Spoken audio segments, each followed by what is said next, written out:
देखिए, धन धान्य प्रयोगेषु विद्याया संग्रहेषु च आहारे व्यवहारे च तैकत् लज्जः सुखी भवेत्। पुनः एक बार हम इसको दोहरान करेंगे। धन धान्य प्रयोगेषु विद्याया संग्रहेषु च आहारे व्यवहारे च तैकत्य लज्जः सुखी भवेत्। इस हमारे सुभाषितानी में ये बताया गया है कि धन धान्य के प्रयोग में, विद्या में, आहार व्यवहार में हमें संकोच नहीं करना चाहिए, लज्जा नहीं करना चाहिए, तो हम हमेशा सुखी रहते हैं। अभी हम किसके शब्दार्थ देखेंगे। धन धान्य प्रयोगेषु, धन धान्य प्रयोगेषु कहेंगे धन धान्य के प्रयोग में, विद्या या विद्या में, संग्रहेषु संग्रह में, इकट्ठा करने में, च यानी और, आहारे यानी भोजन में, व्यवहार में, च यानी और, तय कत्य लज्ज संकोच या भीरुता को छोड़ने वाला, सुखी भवेत यानी होता है।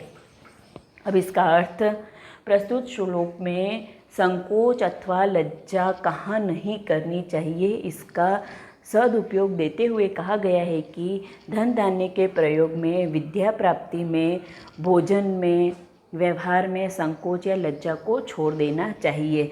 धन धान्य के प्रयोग में यानी हमको धन एकत्रित करने में हमको बिल्कुल संकोच नहीं करना चाहिए। अगर हमने धन को इकट्ठा नहीं किया तो हम गरीब हो जाएंगे।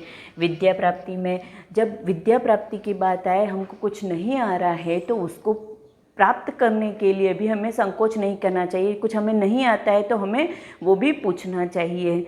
भोजन में, भोजन खाते समय अगर हमने संकोच किया तो हम भूखे ही रह जाएंगे। व्यवहार में, अगर हमने व्यवहार में भी संकोच किया तो हमारे जो रिश्तेदार हैं उनसे हमारा संपर्क टूटता जाएगा, यानी व्यवहार भी हमें बराबर रखना है। हमें इन सब में हमको लज्जा नहीं रखनी चाहिए। अगर हम लज्जा नहीं रखेंगे तो हम सुखी होंगे। इसीलिए कहा गया है कि विद्या प्राप्ति में, धन धान्य में, भोजन में और व्यवहार में हमें संकोच या लज्जा नहीं करनी चाहिए। जो लज्जा करेगा वो हमेशा दुखी ही रहेगा। सुभाषितानी है हमारी। श्रमावशीकृति लोके श्रम्या किं न साध्यते, शांति खड्गः करे यस्य किं करिष्यति दुर्जनः। एक बार पुनः हम इसे पढ़ेंगे। श्रमावशीकृति लोके श्रम्या किं न साध्यते, शांति खड्गः करे यस्य किं करिष्यति दुर्जनः। हमारे श्लोक में ये बताया गया है कि संसार में श्रमा है वो क्या है, वशीकरण है। श्रमा के द्वारा हर कार्य साधा जा सकता है और जिसके पास शांति रूपी तलवार है उसका दुर्जन भी कुछ नहीं कर सकते हैं। अब हम इसके शब्दार्थ देखेंगे। श्रमावशीकृति लोके, संसार में श्रमा है वो क्या है, वशीकरण, यानी श्रमा के द्वारा आपने किसी को माफ़ कर दिया है तो आप किसी को भी वश में कर सकते हो।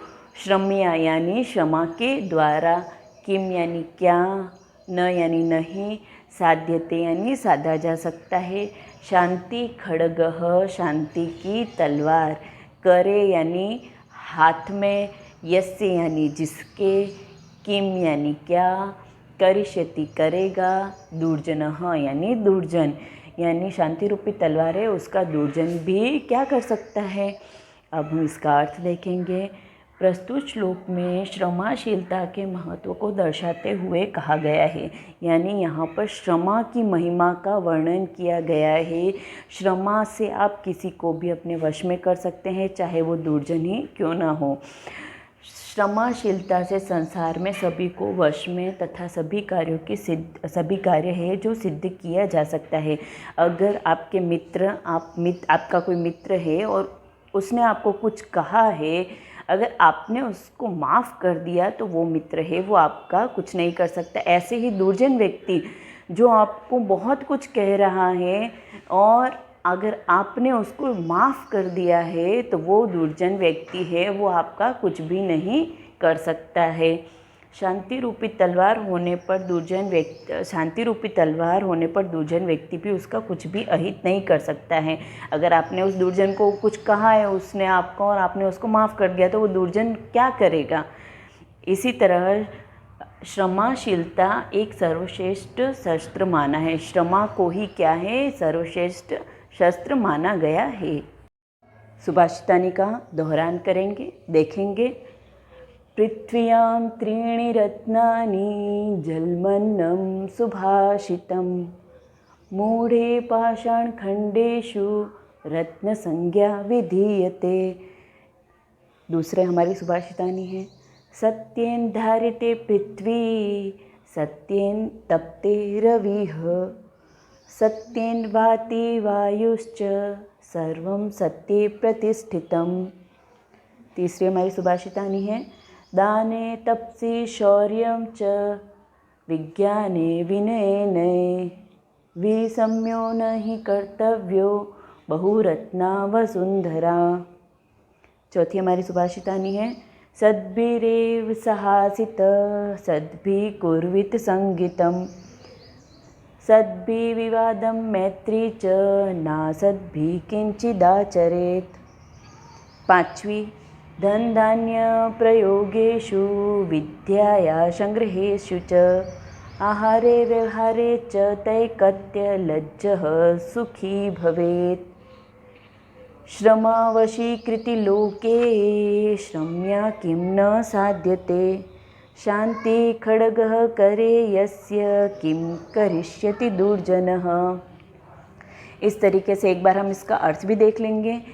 पृथ्व्यां त्रीणि रत्नानि जलमन्नं सुभाषितं मूढे पाषाणखण्डेषु रत्नसंज्ञा विधीयते। पृथ्वी पर हमारे कितने रत्न माने गए हैं? 3 हैं। अन्न, जल और सुभाषितानी को क्या माना गया है? 3 रत्न माना गया है। जो मूर्ख व्यक्ति है वो पत्थर के टुकड़ों को क्या समझते हैं? वो रत्न समझते हैं। लेकिन रत्न वास्तविकता में क्या है? अन्न, जल और सुभाषितानी यानी मधुर वचन है। सत्येन धार्यते पृथ्वी सत्येन तप्ते रविः सत्येन वाति वायुश्च सर्वं सत्ये प्रतिष्ठितम्। यहाँ पर सत्य की महिमा बताई गई है। सत्य से पृथ्वी धारण की हुई है, सत्य से सूर्य तप रहा है, सत्य से वायु बह रही है और सब कुछ है वो सत्य में ही समाहित है। दाने तपसि शौर्य च विज्ञाने विनयेन विसम्यो नहि कर्तव्यो बहुरत्ना वसुंधरा। दान, तपस्या, शौर्य, विज्ञान और विनय के विषय में कोई आश्चर्य करने की बात नहीं है, क्योंकि हमारे जो पृथ्वी पर बहुत सारे क्या है? रत्न हैं। सद्भिरेव सहासित सद्भिः कुर्वित संगीतम् सद्भिः विवादं मैत्री च नासद्भिः किंचिदाचरेत्। हमें सज्जनों के साथ बैठना चाहिए, हमें सज्जनों के साथ झगड़ा कर लेना चाहिए, हमें सज्जनों के साथ मैत्री करनी चाहिए, लेकिन असज्जन यानी दुर्जन व्यक्ति के साथ में हमें कोई भी व्यवहार नहीं करना चाहिए। धन धान्य प्रयोगेषु विद्याया संग्रहेषु च आहारे व्यवहारे च तैकत्य लज्जः सुखी भवेत्।